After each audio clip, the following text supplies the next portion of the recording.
Today I will review again a knitting pattern, this time the Olympe Sweater Vest by Olympe. This is going to be a rather lengthy video because there is a lot to say. So first of all, it's a great pattern. It's a scrappy project. You can use up lots of your scrap yarn. It's knit on 5mm needles, so it's also quite fast compared to other knitting projects maybe. It is knit from side to side, and that makes it a bit tricky. So this was my first project, which I knit sideways, and I did lots of mistakes. And there's also points in the pattern that are maybe not super clear, so I think this video might be beneficial to people who consider knitting this vest. It is not the most popular pattern. I think on Ravelry it has 107 projects, but apparently 333 people have it in their queue. So if you think about knitting this vest and you found this video, good for you. I hope the gods of the internet guide the other people to this video because I think it can be useful for you. Okay, let's start. If I should go review this pattern step by step, I would start with the main panel because this vest is knit from side to side and not from the top to the bottom or bottom to the top. So in garter stitch, and you use a provisional cast on so that you basically knit it as an entire panel, one front, the back, then the other front. That's something to be mindful of because you cannot modify the length anymore retrospectively. Once you knit this main panel, your length, the length of the vest is determined. And what I learned from this vest is to really check out pictures not only on Ravelry but also on Instagram and follow the hashtag, which is for this one hashtag Olympe Sweater Vest. And I think like if many people already knit a garment, then the weaknesses of the garment become more visible because different knitters have different skills and some don't mind about certain things, others are very particular about certain things. But for this one, the gauge in the pattern, it says a gauge of 15 stitches times, I don't know. And then it says note, rows are stitches and stitches are rows. And this was so confusing because when I check out the pattern, I just go gauge, first number of the stitches, okay. So because I also didn't gauge swatch, my bad. But I thought like I cast on and knit a couple of rows and then I check the gauge, and if I'm totally off, I can rip it back and that's it. So I basically used the beginning of my knit work as a gauge swatch, and I measured and I was totally on gauge. It was most surprising for once I'm knitting gauge. But when I knit further, I realized this looks actually a bit short, and then I was going back to the pattern and then I read like that she measures it the other way around, so she doesn't count stitches like you knit, but for her these are is the row count and this is the stitch count. And this is confusing. It's really confusing. So I was a bit off gauge, but also not much. And even my gauge is a bit like bigger. I have fewer stitches and 1 or 2 fewer stitches and rows than recommended in the pattern. That would actually indicate that what I in the end knit up will turn out larger, but this was not the case. I knit a size M, and what I received was something more towards S. A bit bigger than S, but way more leaning towards S than M, which is okay. My upper body is between S and M. I can totally wear it. It's not big of a deal. But what really gave me a headache was that I already realized that the armhole between here and the shoulder looked really short, and that's when I started digging deeper online. So my big recommendation, do that before, because then I was also reading Ravelry and I realized that this is a recurrent issue. There was one person who then in the end knit up a patch and to put it here on top of the shoulder to make this longer. Another person picked up stitches here to knit this way to make this longer. So either you rip out everything and start all over again, or you try to come up with whatever knitting witchcraft to fix it. So, and I was measuring, but the centimeters were still within the frame of what was suggested. So she actually provides a chart with the measurements for the different sizes, which is on the last page of the pattern. It would be better if it was on the first page, because I also saw it quite late. Yeah, anyway, that's now really a bit whiny. But yeah, and also like that the armhole is not very deep. It should have been obvious to me from the pictures. But on one picture, she really lifts up her arm, and that makes also the armhole look deeper than it in the end is. But from other knitters' pictures on Instagram and Ravelry, it should have been obvious to me. I knew that there would be an issue with the ribbing along the armholes, but I'll come back to that later. Yeah, but anyway, so from then on it was a bit stressful, and when I finished the entire big panel, I also blocked. I said, okay, I block it and then I'll see. And I could also achieve to stretch it out a bit, but I also know that the potential of blocking is totally oversold online. People, you cannot fix real structural problems with blocking. But yeah, it makes your stitches look more even, but it's not going to really make big size differences. I mean, obviously it depends also on the yarn, but in my experience, yeah, it will shrink back over time if you if you aggressively block it and stretch it too much. Yeah, but that gave me a bit peace of mind. Ah yeah, and then there's another thing I almost forgot with the panel, because when I knit it up, she wants you on one side, you come from here, she wants you to do decreases to form the V. But this part looked quite short, and also when I closed it, there was quite a significant gap between the two front sides.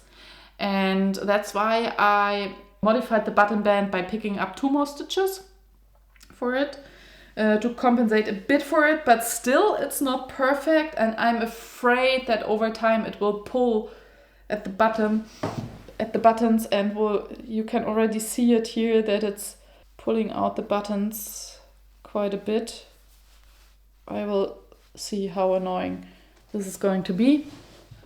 Yeah, but that's another thing, that when you do these decreases, that you really pull out the stitches long enough so that this decrease line here has the potential to stretch out more, and maybe you even want to decrease a couple of rows further, because it is not a deep V-neck. It could be a bit deeper, definitely, and by that you can also then fix the issue with the front panels not being wide enough. And then next I wanted to do the ribbing at the hem, and you pick up stitches around the bottom and knit, yeah, as long as you want for the ribbing. And here she also recommends a certain stitch count, and when I tried it on, I could hardly close it in the front, and I have rather broad hips compared to my upper body, so it was by me also a bit daring to pick this pattern for my body shape. And I thought, no, I won't be happy with it. I could always obviously leave the lower button open, but it looks weird if I have to pull all the time to get it where I wanted to. So I ripped back all the ribbing and did it again. I picked up, I think, 15 more stitches, and I sized up the needle from 4 to 5 millimeters. And this turned out nicely. And I think it's also intentional by the designer to have the bottom ribbing really to be a bit smaller, so that you have the panel to make something like a mushroom shape. By picking up stitches for the ribbing, and then also by knitting the button band, you create something like a fence or like a cage for this main panel, and thereby you will also always restrict its potential in blocking to grow. That's why I also would recommend to block midway, to already have it grow out before you attach the ribbing. And yeah. So a lot of this vest was knitting back and forth.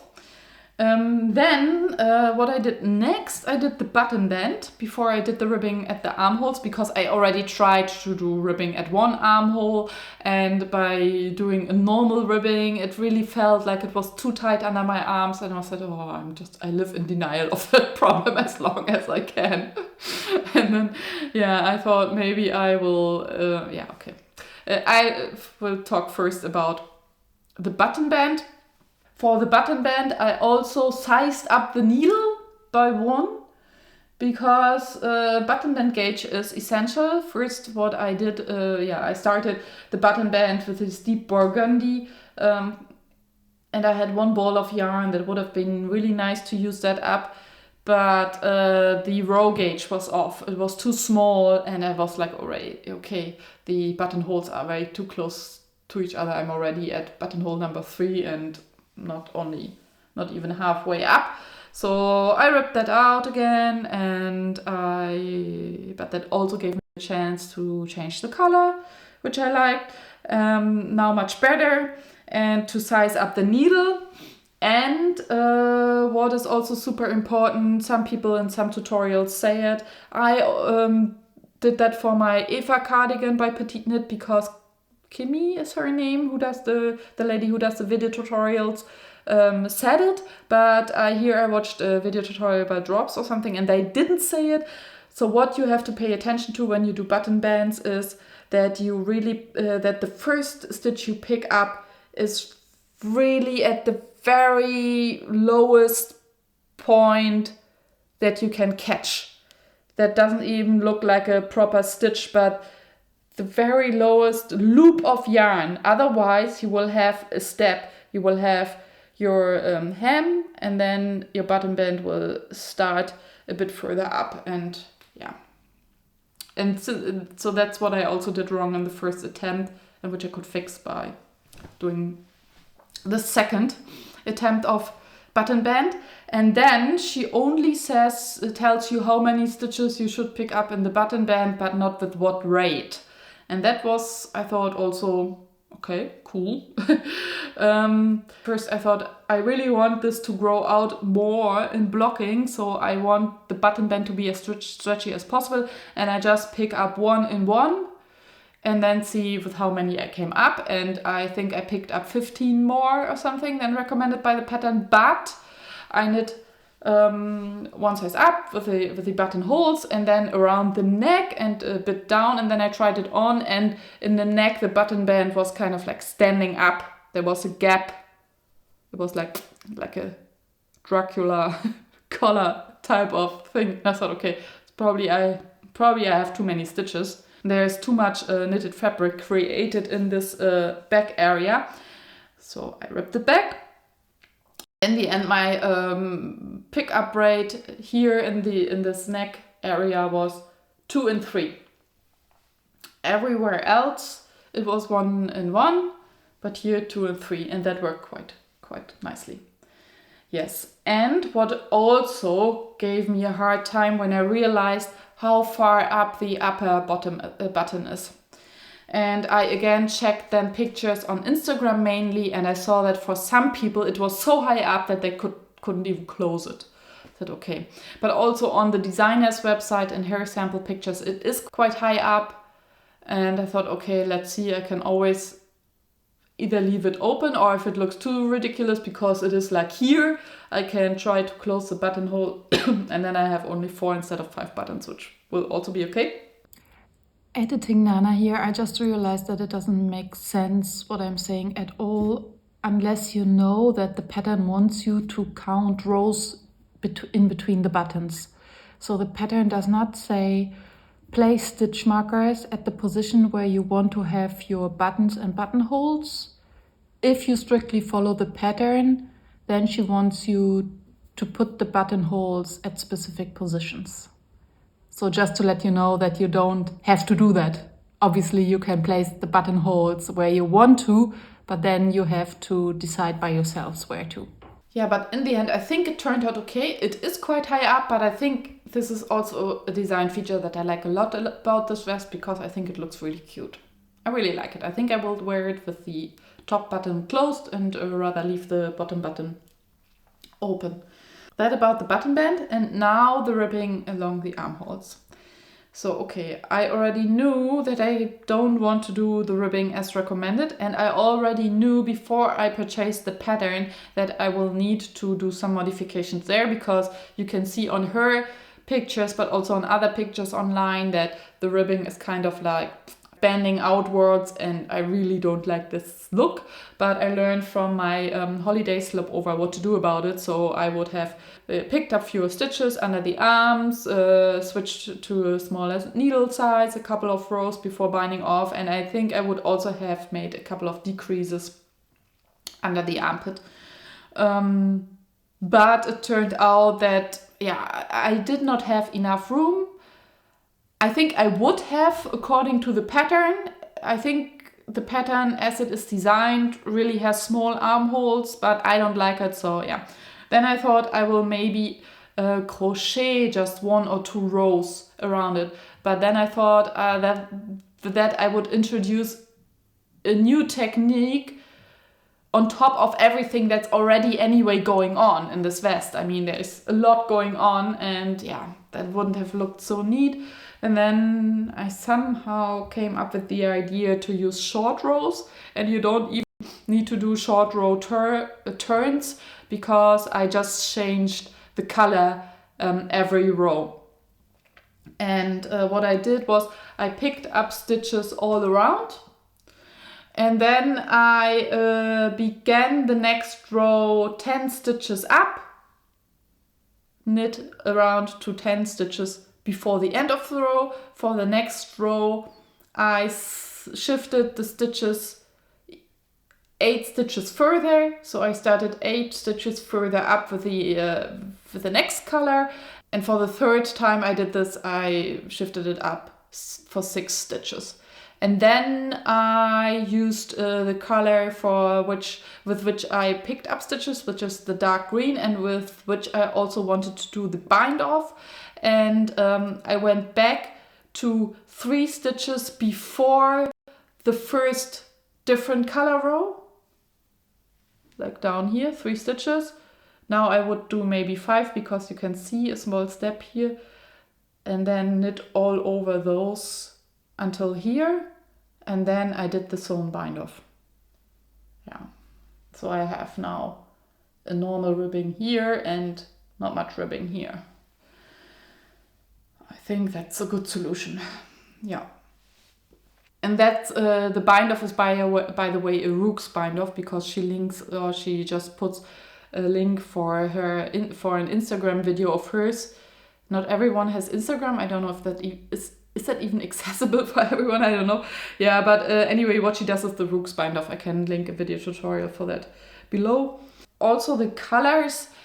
I made my life harder than maybe I should have, because I used very thin stripes, and often even just one row or like one stripe with one color before I alternated colors again. Most people that I saw online have like larger blocks of colors, because here obviously that totally escalates in terms of loose ends that needs to be woven in. So yeah, but I made it like a task in itself, and in the end it felt also a bit of meditative to do that in front of the TV, and most of my loose ends were anyway on the bottom, so that I could put it in front of me and just go like so, one after the other. Yeah, and I forgot to say, when you weave at the end, make sure you weave them in vertical direction, not horizontally, because by that you would even further restrict your vest to stretch out in width in horizontal direction. So because you have so many loose ends, better make sure to always weave them in upwards. And I think this pattern, I mean, you have total artistic freedom, which is really cool. Like, you can paint with the colors of your yarn. And I think the secret is to intentionally make it look unintentional, how the colors are distributed. So this turned out to be a major construction site. So this is not a super fast and easy knit, and I was thinking this is a pattern probably one has to knit once as like a training thing, and then the second version will be better. Unless you learn from my mistakes and make your first piece the one you've dreamed of, and I think it's a great pattern to use up all your scraps. It is so much fun to chip in color after color, and I think it's a great design. You just have to be mindful about certain things. Okay then, thanks for tuning in, and I wish you happy knitting. Check out all my vests and slipovers video, in which I also briefly talk about the Olympe Sweater Vest by Olympe. Bye!